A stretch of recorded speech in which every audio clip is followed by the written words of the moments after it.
Assalamualaikum warahmatullahi wabarakatuh. Kembali lagi di channel saya.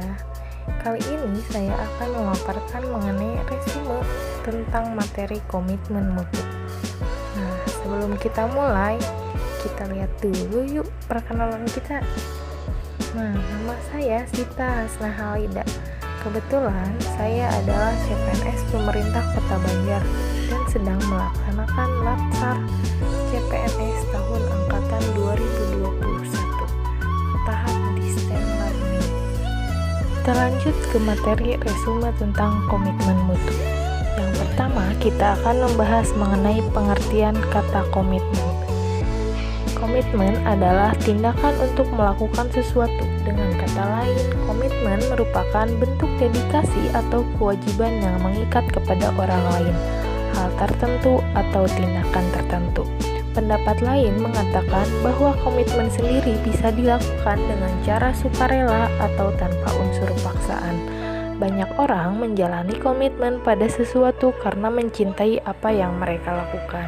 Kemudian selanjutnya kita akan membahas mengenai pengertian mutu. Menurut KBBI, mutu adalah ukuran baik buruk suatu benda, kadar, taraf atau derajat mengenai kepandaian, kecerdasan, dan sebagainya. Atau mutu itu sendiri berkaitan dengan kualitas, mengenai pendidikan.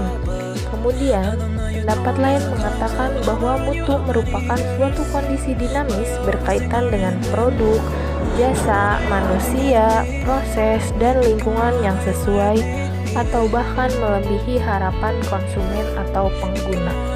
Berdasarkan pengertian tadi, maka menurut saya komitmen mutu adalah sebuah janji pada diri kita sendiri secara sukarela yang tercermin dalam tindakan kita untuk menjaga mutu atau kualitas barang atau jasa yang kita berikan. Pada pelaksanaannya terdapat nilai-nilai dasar dalam komitmen mutu, yaitu efektivitas, efisiensi, inovasi, dan berorientasi pada mutu. Kita bahas satu persatu ya. Efektivitas menunjukkan tingkat ketercapaian target yang telah direncanakan, baik menyangkut jumlah maupun mutu hasil kerja. Efisiensi merupakan tingkat ketepatan realisasi penggunaan sumber daya dan bagaimana pekerjaan dilaksanakan, sehingga tidak terjadi pemborosan sumber daya, penyalahgunaan alokasi, penyimpangan prosedur, dan mekanisme yang keluar alur. Karakteristik ideal dari tindakan yang efektif dan efisien antara lain penghematan, ketercapaian target secara tepat sesuai dengan yang direncanakan, pekerjaan dapat diselesaikan dengan cepat dan tepat, serta terciptanya kepuasan semua pihak, yaitu pimpinan, pelanggan, masyarakat, dan pegawai itu sendiri. Konsekuensi dari penyelenggaraan kerja yang tidak efektif dan tidak efisien adalah ketidaktercapaian target kerja, ketidakpuasan banyak pihak, menurunkan kredibilitas instansi tempat bekerja di mata masyarakat, bahkan akan menimbulkan kerugian secara finansial. Produktivitas merupakan rasio antara output dengan input, baik dari sisi proses maupun hasil. Dari sisi proses, produktivitas merupakan kemampuan untuk menghasilkan produk atau jasa. Sedangkan dari sisi hasil, produktivitas menunjukkan capaian hasil atau output yang diperoleh dalam kurun waktu tertentu berdasarkan target yang direncanakan. Implementasi pendekatan inovatif dalam penyelenggaraan layanan pemerintah merupakan sebuah keniscayaan, khususnya dalam rangka meningkatkan kepuasan publik atas layanan aparatur. Oleh karena itu, setiap institusi pemerintah mesti mempersiapkan diri untuk melakukan perubahan internal untuk menghadapi perubahan eksternal. Upaya peningkatan produktivitas PNS sebagai aparatur penyelenggaraan pemerintahan dapat dilakukan melalui banyak cara.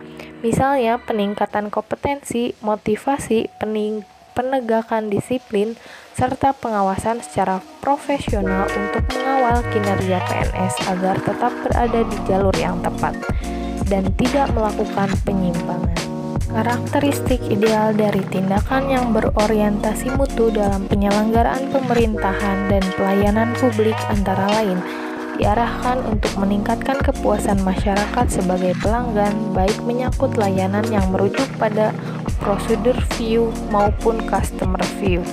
Proses implementasi manajemen mutu diawali dengan menganalisis masalah yang telah diidentifikasi, kemudian menyusun rencana mutu, melaksanakan pekerjaan berbasis rencana mutu, mengawal pelaksanaan dan mengawasi ketercapaiannya, dan merancang upaya peningkatannya agar dapat membangun kredibilitas lembaga pemerintah.